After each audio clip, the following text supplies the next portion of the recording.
चांदनी कुमारी, पिता का नाम परमेश्वर राय, माता का नाम हीरा देवी। मुन्ना मुर्मू, पिता का नाम विभीषण मुर्मू, माता का नाम मालती सोरेन। अंजुला मुर्मू, पिता का नाम मास्टर मुर्मू, माता का नाम तालाबेती सोरेन। दिवाकर टुडू, पिता का नाम विनोद टुडू, माता का नाम सोनी मुर्मू। लहंती टुडू, पिता का नाम संतलाल टुडू, माता का नाम सरिता मुर्मू। सुष्मिला मरांडी, पिता का नाम मनीष मरांडी, माता का नाम सोनोती मुर्मू। सुनील मुर्मू, पिता का नाम शिवचंद मुर्मू, माता का नाम बाहा सोरेन। सबीना टुडू, पिता का नाम जलपा टुडू, माता का नाम मरंगमै टुडू। हबील हांसदा, पिता का नाम पूरन हांसदा, माता का नाम चिचिलिया टुडू। सुसैनी मुर्मू, पिता का नाम संजय मुर्मू, माता का नाम मेरी सोरेन। ये वो बच्चे हैं और ऐसे लगभग 350 बच्चे हैं जिनका भविष्य सूर्या हांसदा की मौत के बाद अधर में लटक गया है। ये सभी आदिवासी समाज के बच्चे हैं जिनकी उम्र 8 से 10 साल के अंदर की ही है। लगभग सभी बच्चों के पिता किसान या मजदूर हैं और इनके पास पढ़ाई करने के लिए ना तो पैसे हैं, ना ही जागरूकता और ना ही उचित सुविधा। इसलिए ये सभी बच्चे सूर्य नारायण हांसदा द्वारा संचालित चांद भैरव राजा राज स्कूल में पढ़ रहे थे। इनकी पढ़ाई का सारा खर्च खुद सूर्या हांसदा उठाते थे।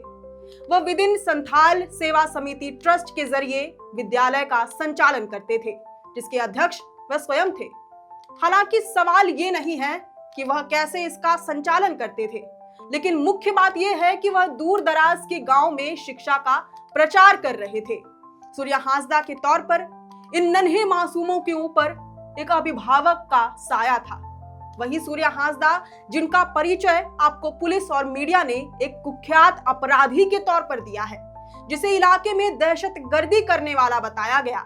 कुख्यात अपराधी बताकर जिसका एक बार ये एनकाउंटर कर दिया जाता है, वह भी जख्मी करने के लिए नहीं बल्कि उसे मौत के मुंह में धकेलने के लिए।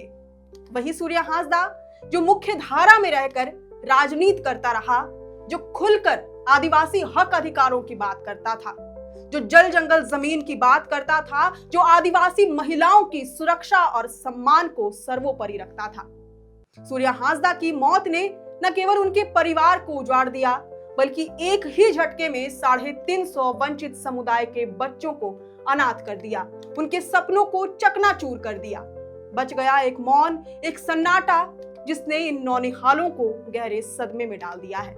जब हमारे साथी पत्रकार ने इन नौनिहालों से पूछा कि बेटा अब आपकी पढ़ाई कैसे होगी, उसका खर्च कौन उठाएगा, तो वह बच्चा बिल्कुल मौन निशब्द हो जाता है।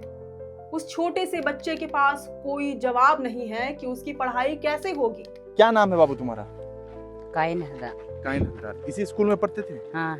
कौन सी क्लास में पढ़ते हो? 2 में। हाँ। अच्छा, कितने साल से पढ़ रहे हो इस स्कूल में? 3 साल से। 3 साल से पढ़ रहे हो। हाँ। क्या लगता था, किसी भी चीज का पैसा लगता था? कपड़े का पैसा, स्कूल के कॉपी किताब का पैसा, इन सब चीजों का पैसा लगता था? नहीं। किसी चीज का? पूरी तरीके से मुफ्त था? हाँ। कैसी शिक्षा थी यहाँ पे? कैसे पढ़ाया जाता था स्कूल में? बहुत अच्छा पढ़ाया था। बहुत अच्छा पढ़ाया। हाँ। अब कैसे पढ़ाई होगी सोचे हो? उसके सपनों को कैसे उड़ान मिलेगी? केवल ये बच्चे नहीं रो रहे हैं, बल्कि इनके माँ बाप भी सूर्या हांसदा की मौत से काफी दुखी हैं और बच्चों के भविष्य के बारे में पूछे जाने पर रो पड़ते हैं। अच्छा, कैसा महसूस हो रहा है? बच्चे मुफ्त में पढ़ते थे यहाँ पर? बहुत अच्छा। और अब तो सूर्या साहब चले गए तो हम लोग को बहुत दुख लगता है। हम लोग का बच्चा क्या पढ़ पाएंगे कि नहीं?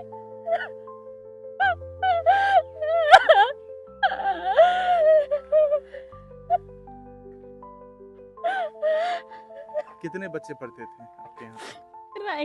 एक ही बच्चा है। हाँ। शिक्षकों में भी गहरी उदासी है, उनके रोजगार पर संकट खड़ा हो गया है।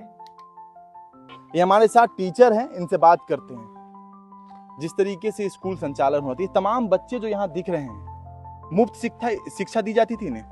जी सर, यहाँ पर जितने भी बच्चे हैं दूर दराज से हैं, पहाड़ी क्षेत्र से हैं और जिनका कोई भी नहीं है, या तो सारा चीज़ यहाँ पर निःशुल्क दिया जा रहा था। कैसे ये सारी चीजें हो रही थी यहाँ पे?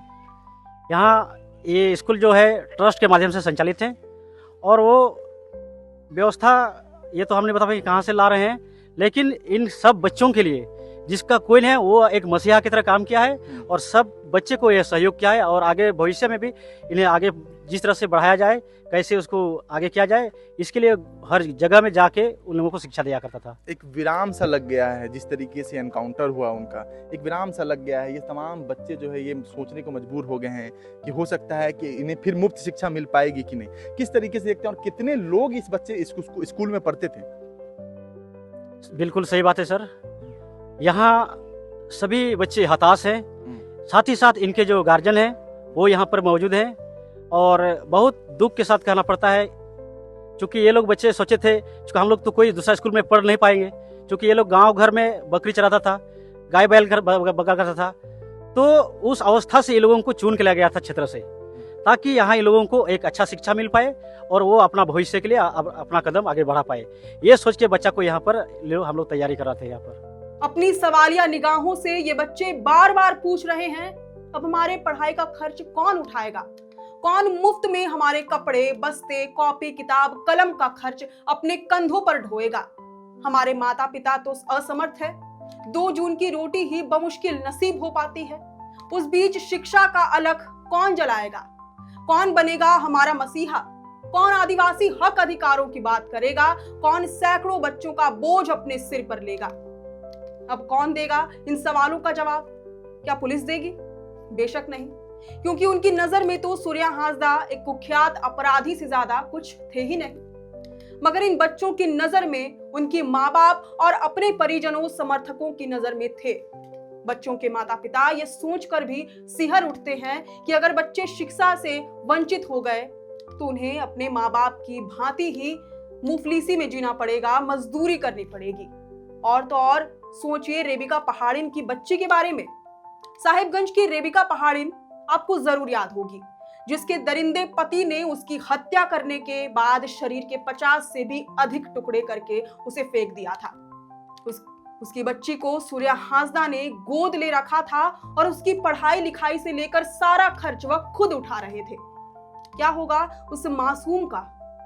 इन सवालों का जवाब समाज और व्यवस्था नहीं खोज पाई तो ये मासूम कलम की जगह कुदाल थामने पर मजबूर हो जाएंगे और इनके सपनों की उड़ान जमीन पर गिर जाएगी।